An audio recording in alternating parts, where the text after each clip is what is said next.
Imagine a world where the master no longer says, "You shall think as I do, or you shall die." That's quite a start. It is. Instead, he says, "You are free not to think as I do. Your life, your goods, everything remains to you.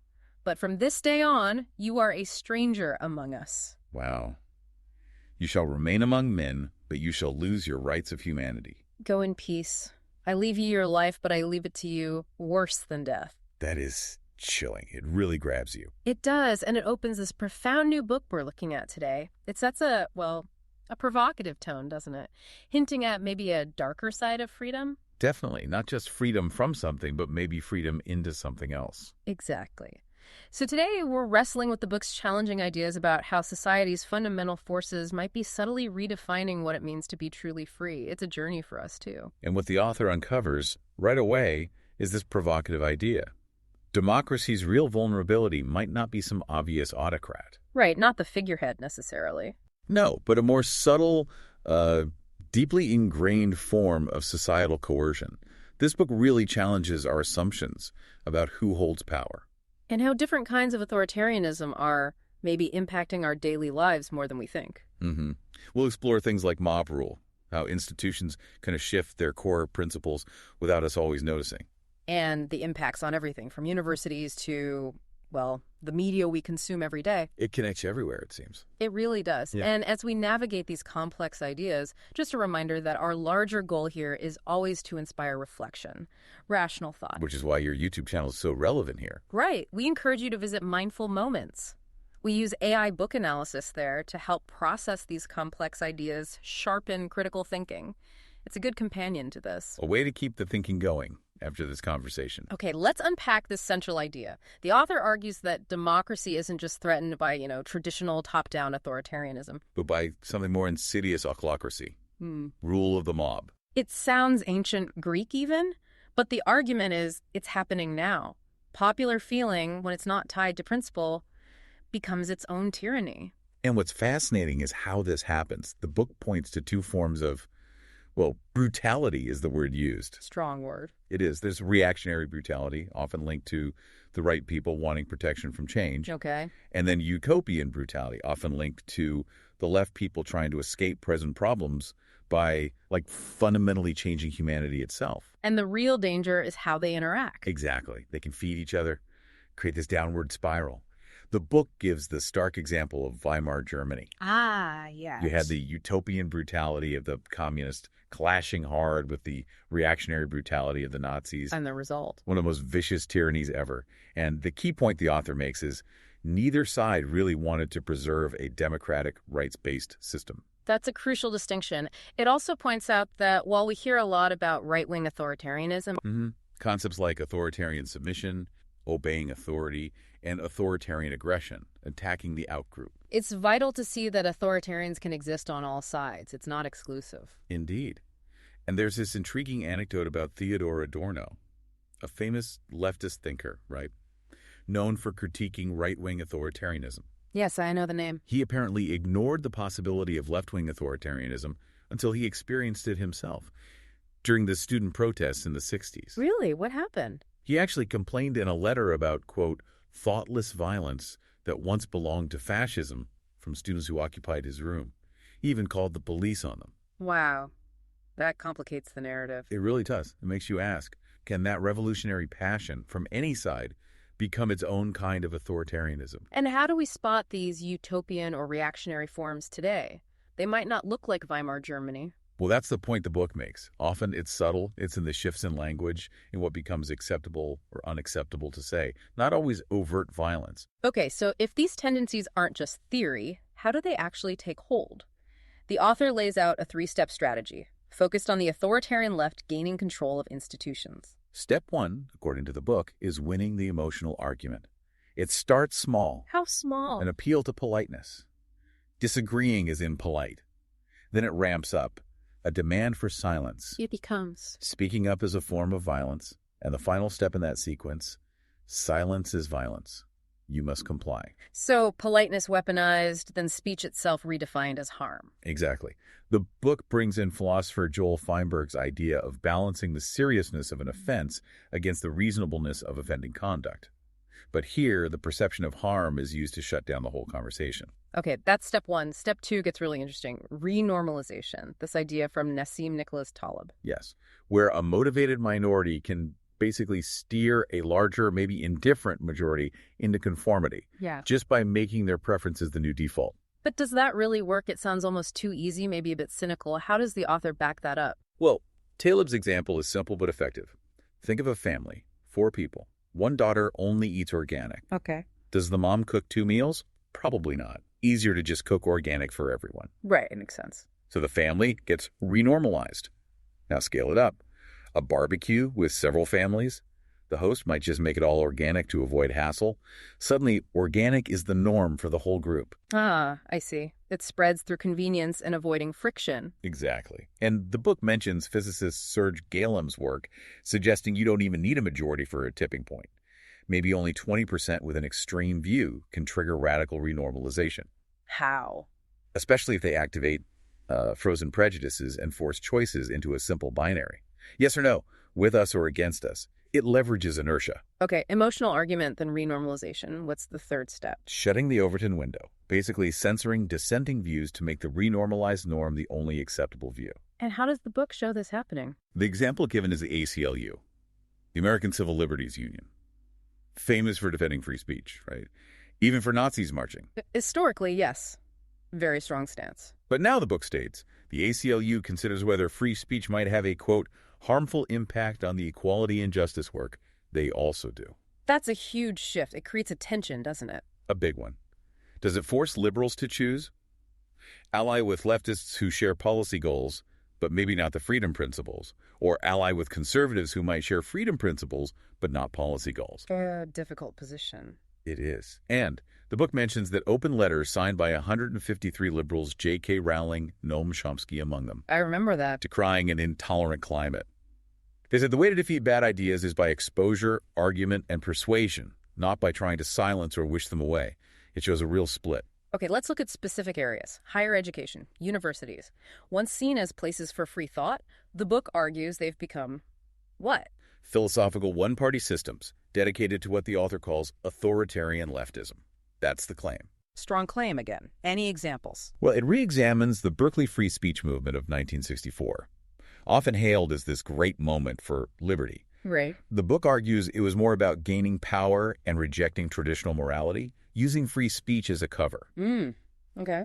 It also brings in Shelby Steele's experiences in the 60s, how administrators seem to have a vacuum of moral authority, maybe due to guilt over past American sins, which allowed students to push boundaries way further. And more recently. Ira Glasser, former ACLU head, described visiting a top law school.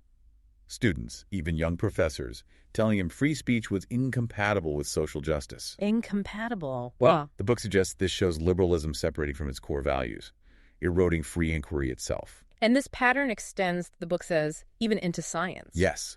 The author makes this distinction between science with a trademark symbol, suggesting a kind of branded, politicized version, Okay. and actual science. And they talk about the ultra-crepidarian problem, experts speaking outside their expertise. So a physicist talking about morality, for example. Something like that. Or leveraging scientific authority for political ends. The book argues scientism, the idea science solves everything, even moral questions has a dark history, like supporting eugenics. That's a serious charge. How does it relate to today? Well, take climate change. The book says it's real, but argues that experts in the science often push specific radical solutions tied to political agendas. Like using Greta Thunberg as an expert, while maybe ignoring scientists with more nuanced views? That's the kind of example used. It also critiques postmodernism's influence, the idea that scientific truths are just cultural artifacts. Which would undermine the whole thing, wouldn't it, if truth is just relative? Completely endangers the scientific enterprise, the book argues. Makes it seem subjective. And connected to this, the book discusses a push for diversity over merit in science. Yes, it cites the Association of American Medical Colleges, hosting speakers like Ibram X. Kendi and Nicole Hannah-Jones. And their argument was, according to the book, they argued for changing admission standards based on demographic parity, implying things like standardized tests are racist. So, changing the standards themselves, how did the scientific community react, according to the book? Well, it mentions a chemist, Tomasz Hudlicki. He argued this push for diversity over merit was hurting chemistry standards, potentially discriminating against the most meritorious candidates. And what happened to him? Widely condemned. The book uses this to show how ingrained the perspective has become.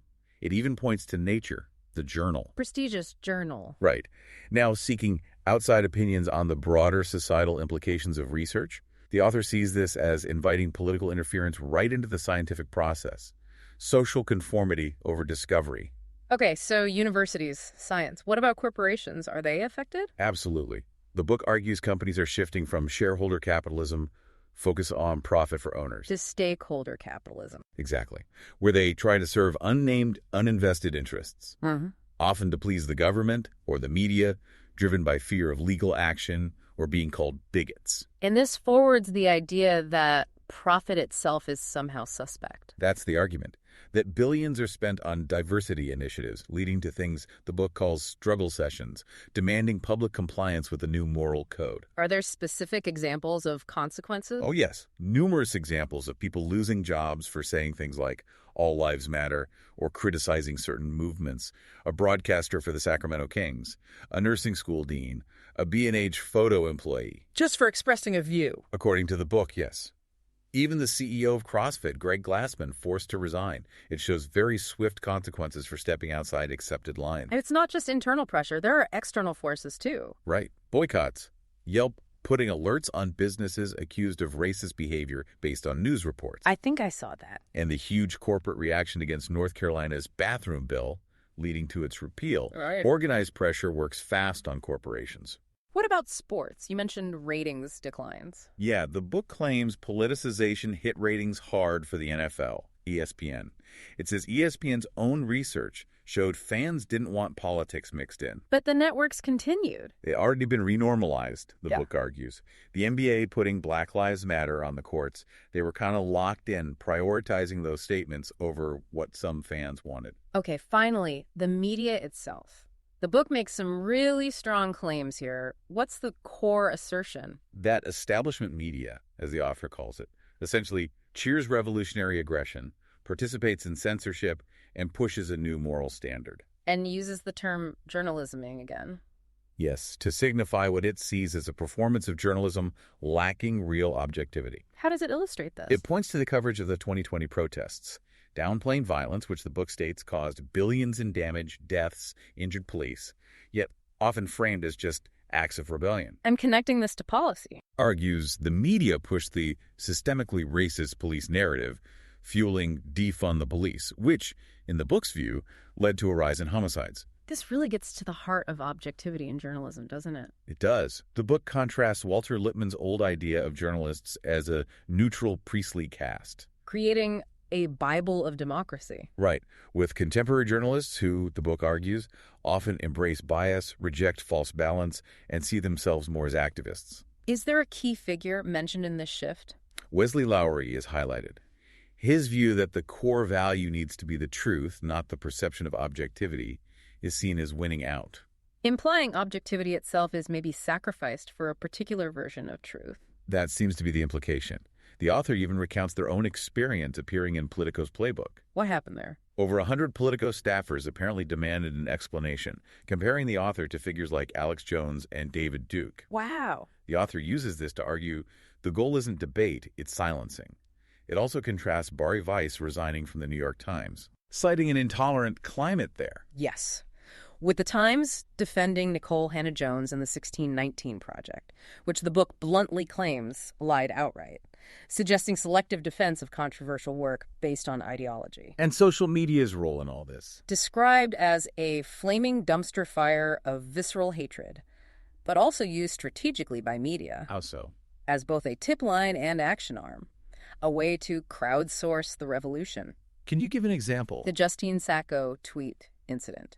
A poorly judged tweet became a global scandal after a Gawker writer deliberately amplified it to, quote, make a racist tweet count this time. Turning a mistake into a career-ending event. Exactly. And Twitter's trending algorithm, prioritizing velocity of attention, helps minor things snowball into huge stories very quickly. And the platforms themselves. The book points to the informational oligopoly of big tech. Sites Parler being banned after January 6, while Facebook and Twitter, also used for organizing, remained online. A perceived double standard. Okay, that's a lot of diagnosis of the problem. So what does this all mean for you, the listener? Does the book offer any way forward? It does. It doesn't just leave you with the critique. It suggests millions feel silenced and that the time for silence is over. The solution starts with one word. No, just. That's the core of the positive theories presented. Refusing to go along, refusing to abide by the rules of what the author calls the authoritarian left, is presented as a powerful act. So it flips the script. Refusing to echo the narrative isn't violence, it's freedom. Exactly. It reverses that cordiality principle we talked about earlier. Saying no becomes an act of liberation. And how does this connect back to renormalization? Can that work in reverse? The book suggests it can. Using Serge Gallim's theory again, if an intransigent minority, people who simply refuse to bend on core values, can be activated, They can trigger a positive renormalization. that's the hope. The advice is practical. Form a core group of intransigent people who share your values, and then build. So it requires collective action, even for individualists. Yes. The book stresses solidarity. Even if we value individualism, cohesive action is necessary for a consolidated counterattack on the authoritarians. Start with education, then get practical. There's a real sense of urgency, particularly about the future. Deep concern. The author asks, what happens if my kids have to reject my values just to get by in society? What if they're told they can't speak basic truths? It's a call to reclaim agency now. And the final thought is quite powerful. That the authoritarian moment relies on the acquiescence of a silent majority. But that same silent majority Is also the solution, if they choose not to be silent. This book really lays out some significant challenges facing society. It definitely invites us, you, the listener, to think hard about our own role in preserving freedoms we might take for granted. It's a lot to chew on. It really is. This idea that even our most trusted institutions could shift so profoundly, maybe without us fully realizing it until it's quite advanced. It underscores that knowledge really is power here. Understanding these subtle shifts, these strategies, is crucial if you want to engage thoughtfully. And make informed choices about your own participation or non-participation, as the case may be. For more analyses like this one, remember you can check out our YouTube channel, Mindful Moments. We have AI book summaries, reflections, ways to keep digging into these ideas. And you can also explore our podcasts for other discussions that tackle complex topics. If this conversation resonated with you, and you want to explore the book's arguments in full detail, consider purchasing it. There's a link in our description. It supports the author and lets you dive even deeper. It's definitely a book that sparks a lot of thought, whether you agree with all of it or not. Absolutely. And that brings us to our final call to action for you. Subscribe to our channel so you don't miss future discussions. Share this one with someone you think would find it valuable. And perhaps most importantly, keep thinking critically for yourself. Question, analyze, and form your own conclusions.